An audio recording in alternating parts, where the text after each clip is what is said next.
1절에 보면은 아합이 엘리야가 행한 모든 일과 그가 어떻게 모든 선지자를 칼로 죽였는지 이세벨에게 말했다 그랬습니다. 엘리야가 행한 모든 일, 하나님의 능력이 나타나고 선지자들을 그래서 칼로 다 죽였다 이세벨이 말했습니다. 근데 이세벨이라는 여자가 어떻게 받아들였습니까? 하나님이 행한 일은 기억 안 해요.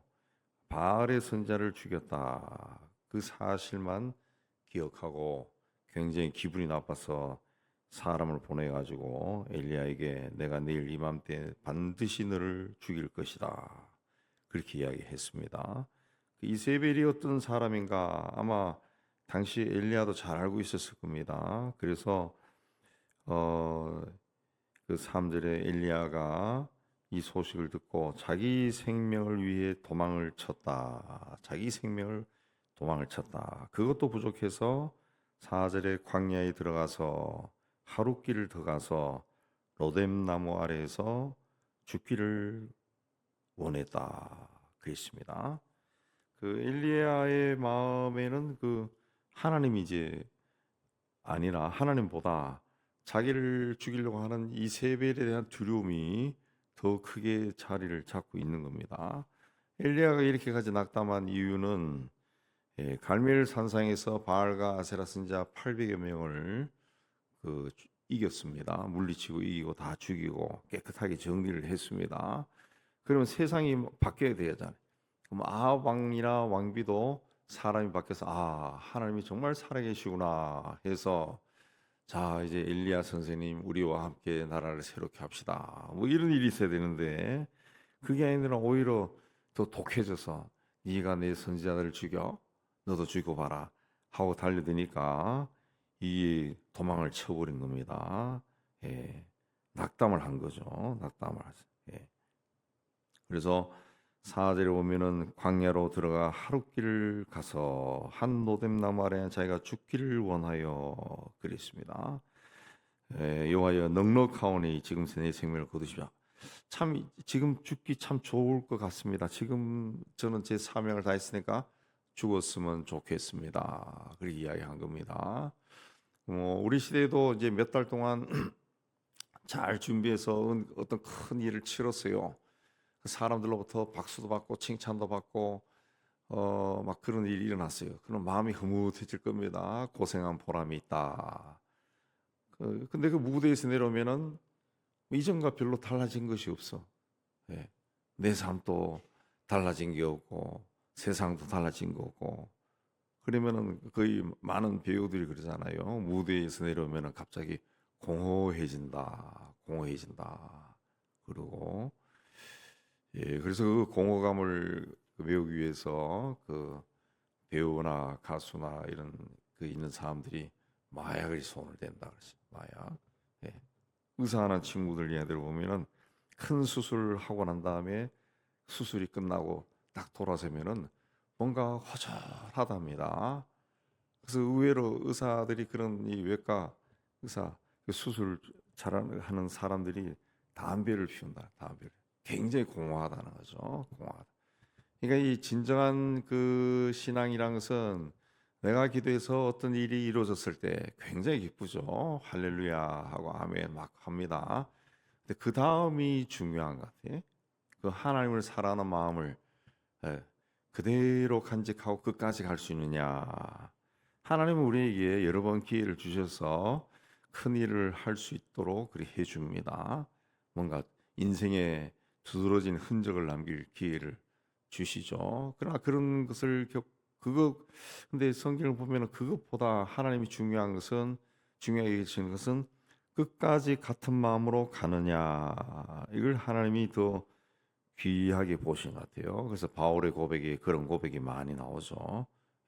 아직도 잡았다고 여기지 아니하고 달려가노라. 바울의 고백은 그런 고백도 나오는데 끝까지 하는 것이 중요한 것 같아요. 하나님 앞에 열심히 살았는데 삶이 더 곤고해진다든가 열심히 기도했는데 뭔가 이루어지지 않는다든가 그렇게 하면은 낙담하기 쉬워요. 낙담하기 쉬워. 그리고 내가 그래도 하나님 앞에 열심을 내고 바른 길을 가고 정직하고 의롭게 살고 막 그리 열심히 했는데 오히려 내 삶에는 하나님의 은혜와 축복보다 고난이 더 심하고, 그 고난의 길에서 벗어날 길이 보이지 않아요. 문이 열리지 않아요. 예, 그러면은 정말 그런 마음이 들죠. 아우, 하나님의 축복보다 그냥 남들처럼 살았으면 좋겠어요. 남들처럼만, 꼭 비슷하게만이라도. 아니, 남들처럼 못 살아 좋으니까 그 보통 사람이 사는 한 70% 정도로만 살았으면 좋겠어요. 나는 왜 이렇게 힘듭니까? 막 그런 고백도 나오고 그래요. 엘리야가 그렇습니다. 엘리야. 19장은 엘리야가 이렇게 참 철이 없는 사람이다, 믿음이 좀 부족하다, 이걸 이야기하는 것이 아니라 바로 우리를 이야기하는, 우리를 가르쳐 주는 거죠. 성경에 나오지만 엘리야는 우리와 성정이 같은 사람이다. 그래서 똑같다는 거죠. 너들도 똑같다. 그래서 근데 이 하나님이 이렇게 이 좌절하고 낭망한 엘리야를 뭐 저런 놈이 있어, 그렇게 하지 않습니다. 로뎀나무 아래에서 누워 자는 엘리야에게 천사가 와서 이를 터치하고 어루만지고, 터치하고 있어. 우리 성경은 이제 어루만졌다, 따뜻하게 어루만졌다 그 이야기했는데, 일어나서 먹어라. 그래서 빵과 물을 줬다. 또 한참 자는데 또 터치해서 깨워서 일어나 먹어라. 또 일어서 먹었다는 거죠. 그래서 그 8절의 음식물의 힘을 의지해서 40주 40야를 갔다 그랬습니다. 아마 계속 이런 빵과 물이 공급이 되었는가 봐요. 그래서 40주 40야를 갔다 그랬습니다. 44절. 그렇게 해서 이제 하나님의 산 호렙에 이르렀다. 이 호렙산은 이제 달리 신의 산이라고도 하는 겁니다. 그 굴에 들어가서 이제 머물렀다. 그때 하나님이 엘리야야, 내가 어찌하여 여기 있느냐, 9절에 그렇게 이야기합니다. 하나님이 그 굴에 있는 엘리야를 보지 못해가지고 또 몰라서 네가 어떻게 여기 있느냐 그렇게 말한 것이 아닙니다. 한 게 아니고, 네가 어떻게 왜 여기 있어 이 사람아? 네가 가야 할 길을 지금 가지 않고 있다는 거죠. 너는 저쪽 길로 가야 되는데 왜 여기 굴 속에 처박혀 있어? 하나님이 그렇게 말한 겁니다. 그래서 다시 한번 엘리야가 해야 되는 일이 무엇인가 깨우쳐 준 거죠. 하나님이 엘리야에게 준 사명이 뭔지 다시 한번 돌아봐라 그렇게 한 거죠. 네가 있어야 될 자리가 아니다. 여기가 굴이. 너 왜 여기 있어? 그렇게 말씀하신 겁니다. 이제 가야 할 길을 다시 한번 생각하게 한 거예요. 그래서 엘리야가 뭐라 합니까? 내가 만군의 하나님 여호와께 열심히 유별하오니 다. 그래서 선지자를 그 바알의 선지자들 다 죽였는데, 예. 그러니까 저 사람들이 또 우리 하나님의 사람들 다 죽여 나밖에 남지 않았다. 그 10절도 그러고 그 14절도 그러고 똑같은 말을 합니다. 똑같은 말. 그러니까 엘리야의 그 좌절이 굉장히 심했다는 것을 보여주는 거죠. 똑같은 말 하나님이 물었지만은 똑같은 말 또 하고 또 하고 굉장히 절망했다라는 것을 볼 수 있어요. 오직 한 사람만 나만 남았다 그랬습니다. 그래서 11절에 하나님이 너만 남은 것이 아니다라는 것을 증명하기 위해서 11절에 하나님 앞에 산에 서라 그렇게 이야기합니다. 그때 크고 강한 바람이 산을 가르고 바위를 부수고 그 바람 가운데 하나님은 계시지 않았다. 바람 후에 지진이 있으나 지진 가운데도 하나님이 계시지 않고 지진 후에 불이 있으나 불 가운데도 하나님이 계시지 않았다. 이 크고 강한 바람이나 지진이나 불은 사람이 볼 수 있고 느낄 수 있는 겁니다. 느낄 수 있는 거. 크고 강한 바람 쫙 올라가면은 뭐 어떤 위력을 느끼죠. 그리고 막 지진이 막 일어나서 막 땅이 막 흔들리면 어떤 그 신의 어떤 위력을 느끼고, 마찬가지로 큰 불 앞에서도 하나님이 어떤 느끼고 막 그런 막 감탄사, 탄식도 막 절로 나올 겁니다. 그러나 그런 가운데 하나님은 계시지 않았다. 그래서 엘리야가 바알산에서 아세라 바알 그 선지자들 850명을 쳐부수고 죽였어요. 굉장한 일이 난 겁니다. 굉장한 일이 일어난 겁니다. 근데 하나님은 그것만으로 그 자신을 드러내신 게 아니라는 거지. 그게 하나님의 전부가 아니라는 거죠. 그러니까 그거는 그 하나님 하시는 그 일 중에 하나고, 실질적으로 하나님이 하신 것은 그게 아니다. 하나님 뭘 하시냐? 예, 뭘입니까? 예, 불 가운데도 계시지 않는데 불 후에 세미한 소리가 있는지라. 아주 작은 소리가 있었다는 거죠. 아주 작은 소리. 그냥 속삭이는 듯하지. 아주 조용히, 예, 속삭이는 듯한 아주 점잖은 목소리가 어디서 들려왔다는 거죠. 예, 하나님은 그렇게 말씀하시나지. 오늘 이 시대를 살아가는 이 성서 시대 이후에 살아가는 모든 하나님의 백성들에게 하나님이 주신 말씀도, 너 인생에서 막 지진이 나고 크고 강한 바람이 불고 막 불이 확 붙는 같은 그런 어마어마한 사건이 일어나지 않는다 할지라도 그 걱정하지 마라. 그것만 보지 마라. 하나님 어떤 분이냐? 세미한 소리로 말씀하십니다. 그러니까 이 세미한 소리는 어떤 소리냐? 귀를 기울여야 들을 수 있는 소리라는 거죠. 예, 귀를 기울여야 들을 수 있는 소리. 아주 조용하게 어디서 조용히 들어온 소리가 있다 그랬습니다. 아주 복잡한 가운데서 그 소리가 들려온다는 그 소리. 예. 적합한 이해가 될지 모르겠지만 외국에 나가 보신 분들 거리나, 예, 또그 공항이나 이런 데서 는 소리가 안 들립니다. 막 뭐 독일어로 하고 막 영어로 하고 불어로 하고 뭐 이태리어로 하고 무슨 말로 막 하고, 물론 다시 영어로 하지만은 그래도 잘 안 들려요. 잘 안 들려. 예. 근데 한국 사람이 하는 말은 저 어느 구석에서도 하는 것도 들려. 그리고 반가워요. 예, 반갑고 익숙한 소리니까. 익숙한 소리. 그리고 또 길거리에서도 요새는 길 가니까, 언젠가는 길 가니까 터키인가 그래서 안녕하세요 뭐 그런 소리 들리니까 현지 사람들, 이게 이제 그 선교사를 이야기 들어봐도 요즘은 한국에서 일하고 온 사람들이 굉장히 많아가지고 한국 사람을 알아본다는 거죠. 알아본다는 거죠. 예. 그 세미한 소리가 들려온다는 거죠. 그 세미한 소리는 어떤 소리냐? 예, 내 귀에 익숙한 소리죠. 귀에 익숙한 소리. 그런 소리는 아주 작게 이야기도 소리가 들린다는 거죠. 오늘 말씀 보면은 엘리야가 하나님과 대화를 하고 하는 이런 장면이 나와요.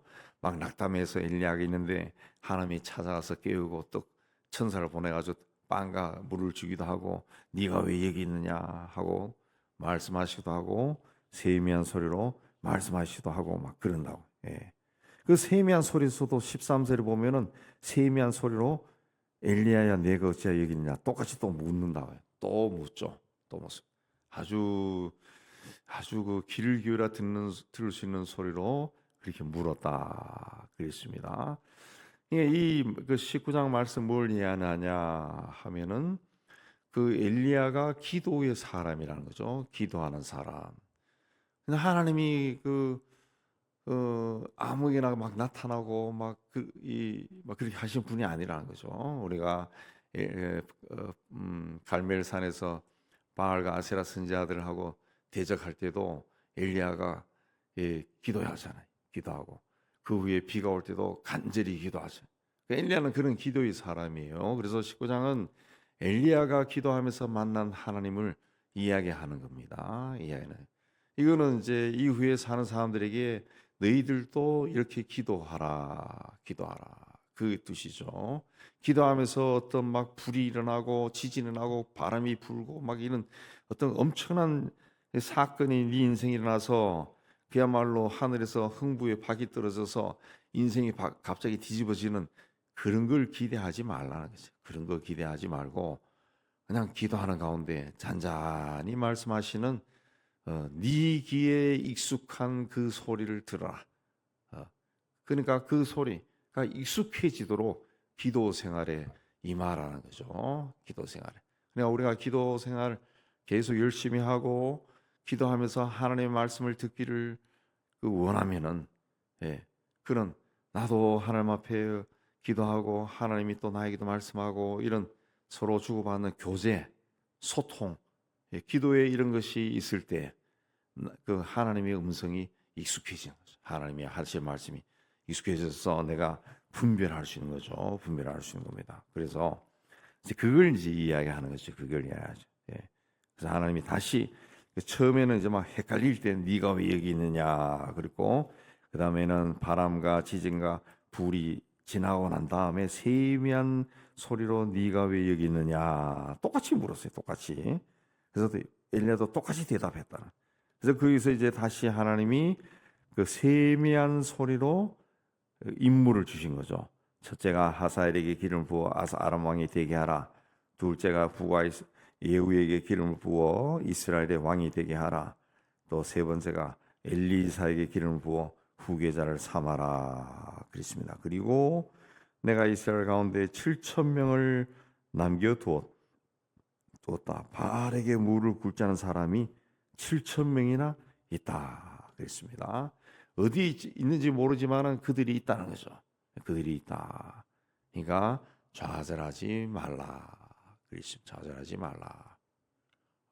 탈북한 사람들 가운데도 그 돌아와서 하는 이야기 들어보면은 우리 지난 작년 봄에도 그 봄인가 가을인가 오신 분이 그 이야기 하잖아요. 자기 할아버지가 내가 왔을 생각하니까 예수 믿는 사람이었다. 예, 장로님이었다. 뭐 이런 이야기 하지 않습니까? 그리고 집에서 부르는 노래가 동요인 줄 알았지만 동요가 아니라 찬송가더라. 근데 북한 지역에도 곳곳에 그 북한이 원래 복음이 먼저 들어가서 평양이 한국의 예루살렘이다 할 정도였는데 그냥 그 미처 피난 나오지 못한 사람들도 북한 지역에 얼마나 많겠어요.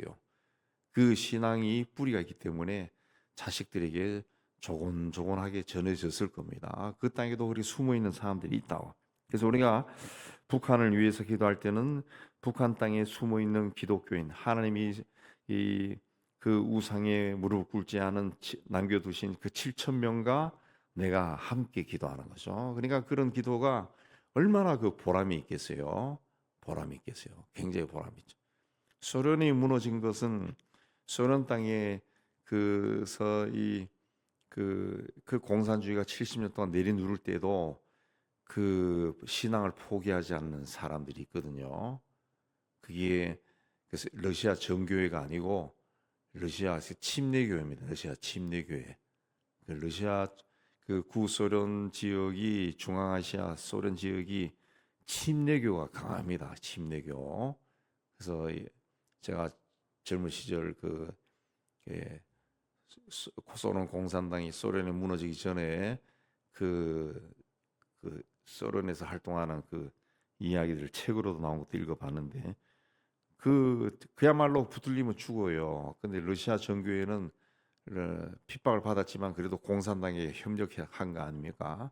협력하고 지금은 또 우크라이나 전쟁에 협력하고 아주 변질된 그런 기독교지만 그렇게 숨어 있었던 사람들이 핍박받고 죽고 시베리아 끌려가고 막 그랬어요. 진짜 크리스찬들은. 예. 그러니까 그 소련을 위해서 기도한다라고 하는 것은 바로 그 숨어 있는 아주 신실한 크리스찬들과 함께 기도한다는 거고, 그리고 중국을 위해서 기도한다. 중국도 뭐 굉장히 부유해지고 뭐 이런 사람 많다 그러지만 기독교는 엄청나게 핍박하잖아요. 제가 며칠 전에도 후배 목사한테 들었는데 연변 지역에서 가장 큰 교회 중에 하나였던 그 한 6, 700명 모이는 교회 목사가 이제 여자 목사인데 그 한국에 와서 데리고 와가지고 신학교 공부 다 시켜서 안수시켜서 보내는데 그 교회가 그렇게 부흥했는데 그 붙잡혀 가서 3년 정도 감옥에 있다가 최근에 나왔다 그런 이야기를 전하더라고요. 그 전하더라고요. 그러니까 우리가 그 땅에도 여전히 핍박받는 사람도 있고 저도 아주 십몇 년 전에 인천에 가서 그런 숨어 있는 교회 지하교회 목사들을 불러가지고 목회자를 불러가지고 교육하는 분이 있었어요. 거기 가서 한번 강의해 달라고 해서 강의한 적이 있는데 그런 분들이 있다. 그래서 우리가 지금 러시아나 우리 중국이나 북한을 위해서 기도할 때는 거기 숨어 있는 사람들과 함께 기도하는 것이 된다는 것이. 그러니까 굉장히 중요한 거고 하나님 봤을 때는 굉장히 소중한 기도죠. 그리고 중요한 일에 동참하는 겁니다. 동참하는. 예. 굉장히 굉장한 일이죠. 굉장히. 그러니까 우리가 선교를 위해서 핍박받는 지역에 있는 선교사. 우리가 뭐 아랍의 전쟁이 일어나고 시리아, 뭐 이라크, 뭐 레바논, 뭐 저기도 리비아, 뭐 이 전쟁이 일어나고 사람 막 죽고 막 그런 이야기를 많이 듣잖아요. 심지어 이란도 요새 난리가 나잖아요. 근데 거기 살고 있는 기독교인들이 한두 명이 아니에요. 한두 명이 아니에요. 몇백만 명, 몇천만 명이 된다고 거기에 기독교인.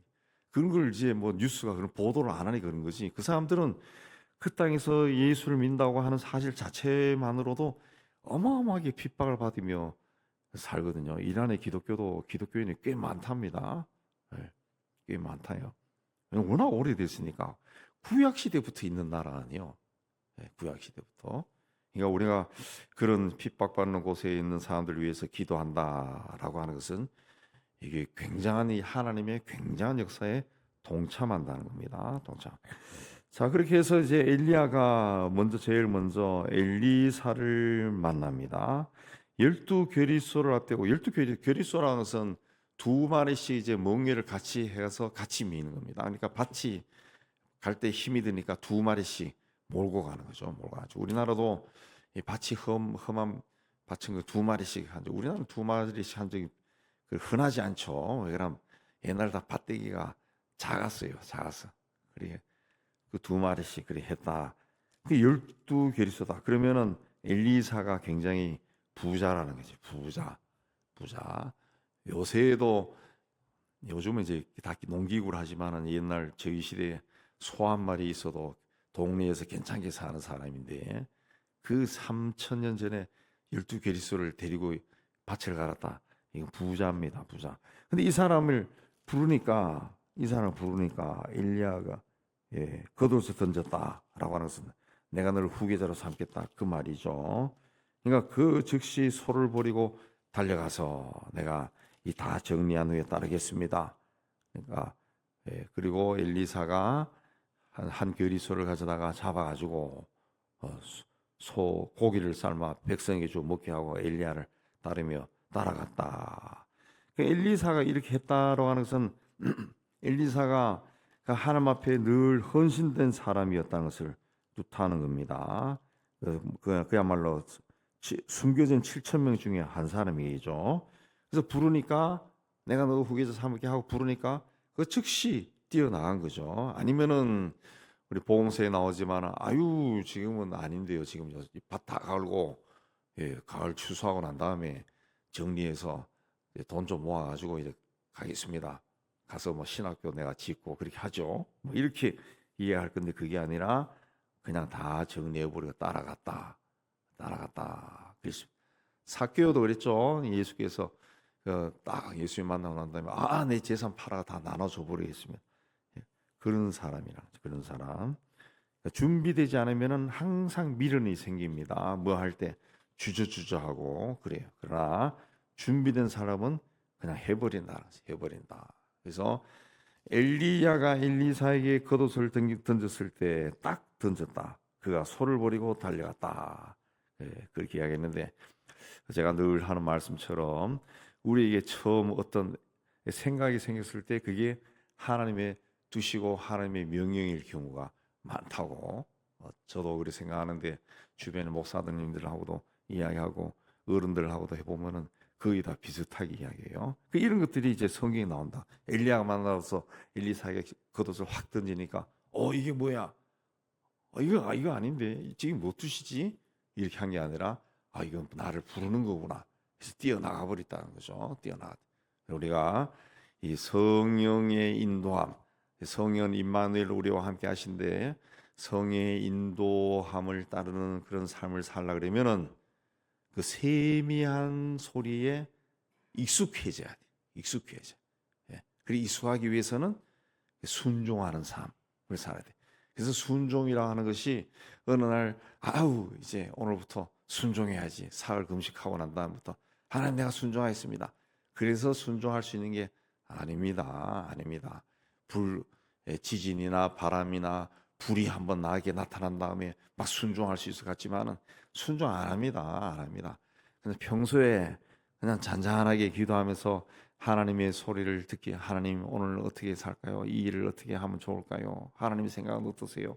이렇게 하면서 그게 하나님의 하여튼 이게 하나님의 소리인지 아닌지 이 뭔가 말씀하셔. 그럼 거기에 내가 순종하는 거예요. 이게 하나님의 소리인지 아닌지 하나님이 하시는 말씀인지 아닌지 세미하게 들려왔을 때 그걸 아는 방법은 상식적으로 객관적으로 이게 착한 일이냐 그렇지 않느냐 그걸로 기준에 놓고 보면 돼요. 보면 돼요. 이게 착한 일이냐 이게 했을 때 누군가가 유익하냐 유익하다 그럼 하면 돼요. 하면 돼요. 오늘 누구 밥 한 번 사줘라 그러면 뭐 기도하는데 자꾸 생각이 들어. 뭐 밥을 사줘. 이게 아니라 밥 사주면 저 사람이 막 기분 나빠하면 어떡할까? 왜 갑자기 뭐 이게 하면 어떡할까? 생각하지 말라는 거지. 이게 그 사람에게 유익하냐 좋으냐? 밥 먹는 거는 좋지 뭐. 예.